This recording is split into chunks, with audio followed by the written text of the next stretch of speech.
हाय, class 10th के अंदर आ चुके हो और अब तुम भी ये सोच रहे हो कि वो जो रैंक 1 होती है ना, जो कि 100% होती है, वो आखिर हम कैसे अचीव कर सकते हैं। आखिर भैया हम कैसे अपनी क्लास 10th के अंदर वो रैंक 1 अचीव कर सकते हैं।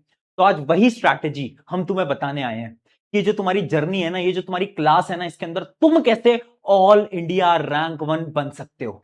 अब हम कौन है बताने वाले? हम हैं नेक्स्ट टॉपर्स की वो टीम जो कि पिछले 2 साल से रैंक 1 बच्चों को पढ़ा रही है। यानी अगर तुम पिछला साल देखोगे या फिर उससे पिछले साल देखोगे, जो स्टूडेंट रैंक 1 लेकर आता है वो इसी नेक्स्ट टॉपर की टीम से पढ़ के जाता है। यानी हमें पता है कि आखिर ये जो रैंक 1 होती है ना, इसको लाने के लिए कैसे पढ़ना होता है, कहां से पढ़ना होता है और क्या क्या गलतियां नहीं करनी होती। अगर आप पिछले साल भी देखोगे, उससे पिछले साल भी देखोगे, तो जो रैंक 1 थे ये आरंभ बैच के थे या तो अभय बैच के थे। और अब हम ये चाहते हैं कि तुम भी अगले साल रैंक 1 बनो। और इस स्ट्रैटेजी को अगर तुमने फॉलो करा तो तुम भी इजीली ऑल इंडिया रैंक 1 लेकर आओगे, 100% लेकर आओगे। एक एक करके टिप बताऊंगा। सबसे पहले मैं स्टार्ट करता हूं पॉइंट नंबर 1, जो कि है स्टार्ट अर्ली। देखो यार, पहली स्ट्रैटेजी ना बहुत सिंपल है। ये जो रैंक 1 लेकर आते हैं, 100% लेकर आते हैं, ये कुछ अलग नहीं कर रहे हैं। ये ना शुरू से शुरुआत करते हैं, जल्दी शुरुआत करते हैं। ये बाकी स्टूडेंट्स की तरह नहीं होते कि हम क्या करेंगे ना जी, हम तो ना आराम से जुलाई अगस्त में पढ़ना स्टार्ट करेंगे। ये नहीं सोचते। ये सोचते हैं जैसे ही इनकी क्लास 10 स्टार्ट हुई, जो कि होता है अप्रैल का महीना, मार्च का महीना, ये वहीं से पढ़ना स्टार्ट कर देते हैं, ढंग से पढ़ाई करना स्टार्ट कर देते हैं। अब किसी से भी पूछ लेना जो कि अच्छी परसेंटेज लेकर आया, रैंक 1 लेकर आया, वो यही बताएगा कि हमने ना एकदम स्टार्टिंग से शुरुआत करी थी। और ये तुम्हें भी करना पड़ेगा, ठीक है। एकदम स्टार्ट से शुरुआत करो, अर्ली स्टार्ट करो, जितना अर्ली कर सकते हो उतना अर्ली करो। इससे तुम्हें मदद मिलेगी और लास्ट में रिवीजन का टाइम बहुत अच्छा मिलता है, ठीक है। ये पहली स्ट्रैटेजी थी। फिर आते हैं पॉइंट नंबर 2 की तरफ, जो कि है माइंडसेट। माइंडसेट से मेरा क्या मतलब है? देखो यार, जरूरी नहीं है कि रैंक 1 लाने के लिए ना तुम्हारी क्लास 9th में बहुत अच्छी परसेंटेज आई हो, क्योंकि मैंने ऐसे बहुत सारे टॉपर स्टूडेंट देखे हैं जिनकी 9th में उतनी अच्छी परसेंटेज नहीं थी, लेकिन उनका माइंडसेट क्या होता था? उनका माइंडसेट ये होता था कि 9th में मेरे चाहे जितने भी नंबर आए, 10th के अंदर ना हम बहुत बेहतरीन स्कोर करेंगे। और ये होता है माइंडसेट। अगर तुम आज से खुद से बोलोगे ना कि नहीं नहीं, मैं तो 9th में जी टॉपर नहीं था, तो 10th में भी कभी मैं टॉपर नहीं बन पाऊंगा, मैं कभी ऑल इंडिया रैंक 1 नहीं लेके आ पाऊंगा, तो फिर तुम कभी नहीं लेके आ पाओगे। लेकिन अगर तुमने माइंडसेट बना लिया ना कि हां मैं कर सकता हूं, मैं कर सकती हूं, 9th में चाहे जितने भी नंबर आए हो, ये जो क्लास 10th है ना, ये मेरे जीवन की सबसे बेहतरीन क्लास होगी। इसके अंदर हम शुरू से मेहनत करेंगे और एक बहुत बेहतरीन नंबर लेकर आएंगे। अगर तुमने ये अपने दिमाग के अंदर डाल लिया, ये माइंडसेट बना लिया, मैं गारंटी से बोल रहा हूं कि रैंक 1 कोई बड़ी चीज नहीं है, ये 100% कोई बड़ी चीज नहीं है। तुम हमारे साथ यानी नेक्स्ट टॉपर की टीम के साथ बहुत इजीली अचीव कर सकते हो। अगली इंपॉर्टेंट चीज क्या है कि आपको आपका सिलेबस डिटेल में कंप्लीट करना है। देखो होता क्या है ना कि हम जब अर्ली स्टार्ट करते हैं तो अब आपके पास में पूरा पूरा एक साल है। आप 2027 फेब एंड या फिर मार्च में आपका एग्जाम लिखोगे और इतना समय पर्याप्त समय होता है अपने सिलेबस को बहुत अच्छे से पढ़ने के लिए। यूजुअली क्या होता है ना, हम सोचते हैं कि यार शॉर्टकट्स कर लें क्या, सिर्फ इंपॉर्टेंट क्वेश्चन देख ले क्या, या फिर सिर्फ कहीं से शॉर्ट नोट्स देख लें क्या।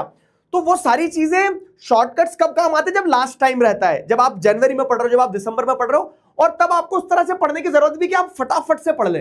लेकिन जब आपके पास में पूरा पूरा समय है और आपको आपका टारगेट क्लियर दिख रहा है कि ऑल इंडिया रैंक 1 तक पहुंचना है, उस बच्चे की तरह तक पहुंचना है जो टॉप पे है, पिनाकल पे है, तो वो क्या करते हैं? वो कुछ अलग नहीं करते हैं, वो भी यही करते हैं कि सिलेबस को डिटेल में पढ़ते हैं। तो आपको हर एक चीज बहुत अच्छे से डिटेल में पढ़नी है। कैसे पढ़नी है? तो सारी एनसीईआरटी, सारे वन शॉट, सारा सब कुछ। जैसे हम आरंभ में पढ़ाते हैं कि एक एक लाइन, आरंभ बैच के अंदर हम एक एक लाइन पढ़ाते हैं आपको। खास करके अगर मैं मेरे सब्जेक्ट का बताऊं, सोशल साइंस का, तो हर चीज डिटेल में पढ़ाता हूं। तो उस तरह से यह ध्यान रखना है कि आप जब आप शुरू कर रहे हो अपने क्लास 10th का सफर, तो आपको डिटेल में पढ़ना है हर एक चीज। अब यहीं पे अगर एक और पॉइंट देखें तो वो ये गलती करते हैं बच्चे, क्या कि ये वाले टीचर से भी पढ़ लेता हूं, ये वाले वन शॉट भी देख लेता हूं, ये वाले वीडियोस भी देख लेता हूं, इस कोर्स में भी एनरोल कर लेता हूं, ये भी कर लेता हूं, ये वाली बुक्स भी लगा लेता हूं, एनसीईआरटी भी पढ़ लेता हूं, ये भी कर लेता हूं। क्या है, मैं हमेशा कहते आया हूं आपको कि एक साधे सब सधे और सब साधे सब जाए। मतलब क्या है ना कि आपको 1000 चीजें नहीं करना है, आपको एक ही चीज को 1000 बार करना है। और वही एक इंपॉर्टेंट मंत्र है जो आपके आगे काम आने वाला है कि रिसोर्सेस को बहुत ज्यादा मत फैलाना। सिंपल चुनिंदा चीजें, मुझसे समझ आ रहा है ठीक है, मुझसे नहीं समझ में आ रहा है किसी जिस टीचर से समझ में आ रहा है, स्कूल में, ऑफलाइन में, किसी ऑनलाइन दूसरे टीचर से, लेकिन अपने रिसोर्सेस को लिमिटेड रखना।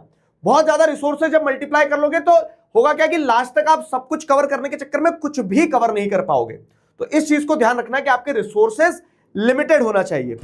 अगला जो पॉइंट है वो टॉपर्स का एक ऐसा सीक्रेट है जो कि वो सबको नहीं बताते हैं, वो खुद उस चीज को फॉलो करते हैं और उनको लास्ट में उस चीज से काफी हेल्प मिलती है।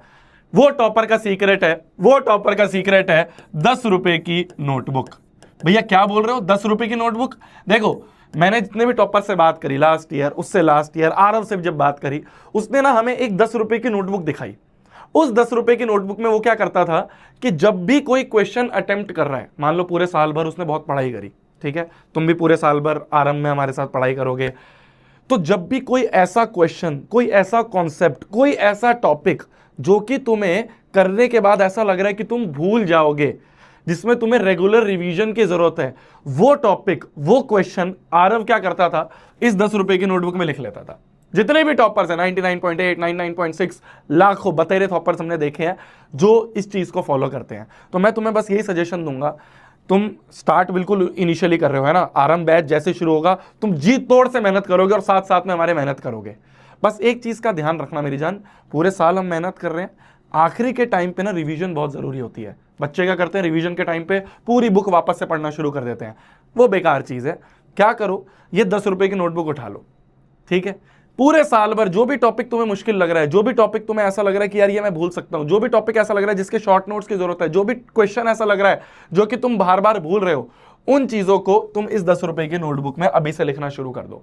फिर आखिरी के टाइम पे ना एग्जाम से पहले 10 रुपए की नोटबुक एक बार उठा के पढ़ लेना, तो जो भी सिली मिस्टेक्स हैं वो तुम्हें रिवाइज हो जाएंगी, फिर उनको तुम अपने एग्जाम में रिपीट नहीं करोगे। क्लियर है? बहुत इंपॉर्टेंट चीज है। इसके बाद जो लास्ट पॉइंट है तुम्हारा बट नॉट लीस्ट, वो ये है कि एक बैलेंस बना के चलो मेरी जान। क्लास 10th है, ठीक है, हवा बना रखा है बहुत दुनिया ने कि यार क्लास 10th है, बोर्ड की क्लास है, ये है वो है, बस लगे रहो, पूरे दिन मेहनत करनी पड़ती है, 24 घंटे पढ़ना, ऐसा कुछ नहीं होता है, ठीक है, चिल करो, बहुत आराम से, खूब छुट्टियां भी बनानी है। इसके बाद तुम जेईई नीट में जब जाओगे, जब तुम मिशन जीत में जुड़ोगे, तो भैया बहुत मेहनत है, ठीक है। तो 10वीं मेरे हिसाब से तो आखिरी क्लास ऐसी होती है जिसमें कि खूब मजे कर सकते हो, खूब मौज मस्ती कर सकते हो। तो एक बैलेंस बना के रखना है। पढ़ाई हम अपनी जगह करेंगे, जो तुम्हें बैच में बताया जा रहा है, आरंभ बैच वो लेजेंडरी बैच है जिससे कि टॉपर्स लास्ट 2 सालों में निकले हैं, आगे भी निकलेंगे। तो जो तुम्हें बैच में पढ़ाया जा रहा है आरंभ में, बस उतना कर लो, उसका होमवर्क कर लो। उसके बाद जो टाइम बचे, उस टाइम में खूब मौज मस्ती करनी है, खूब घूमना फिरना है, खूब मूवियाँ देखनी है, क्योंकि इसके बाद जब तुम जेईई नीट या कोई बड़े कॉम्पिटिटिव एग्जाम की तैयारी करोगे ना मेरी जान, तो ये टाइम वापस नहीं आएगा। बैलेंस बना के चलना है। क्या मेरी बात क्लियर हुई? इसी के साथ आज की इस शानदार वीडियो को हम समाप्त करते हैं। आरंभ बैच भी बहुत जल्दी आ रहा है। तुम सभी बच्चों के बहुत ज़्यादा डाउट आ रहे थे कि भैया कब लॉन्च करोगे, भैया हमें जल्दी से एनरोल करना है, जल्दी से पढ़ाई शुरू करनी है, भैया 10वीं में पहले दिन से हमें खूब मेहनत करनी है। तो द लेजेंडरी आरंभ बैच बहुत जल्दी लॉन्च हो रहा है, इसी चैनल पे लॉन्च होगा, साथ में बने रहना और अच्छी तरीके से हम अपनी 10वीं को फोड़ के आएंगे। वो जो स्कोर, वो जो परसेंटेज जो तुमने कभी सपनों में सोची थी, वो तुम्हें यहाँ पे नेक्स्ट टॉपर दिला के रहेगा, ये हमारा वादा है। मिलते हैं बहुत जल्दी। खाना खा लो आप भी, मैं भी खाना खा लेता हूँ। Bye bye.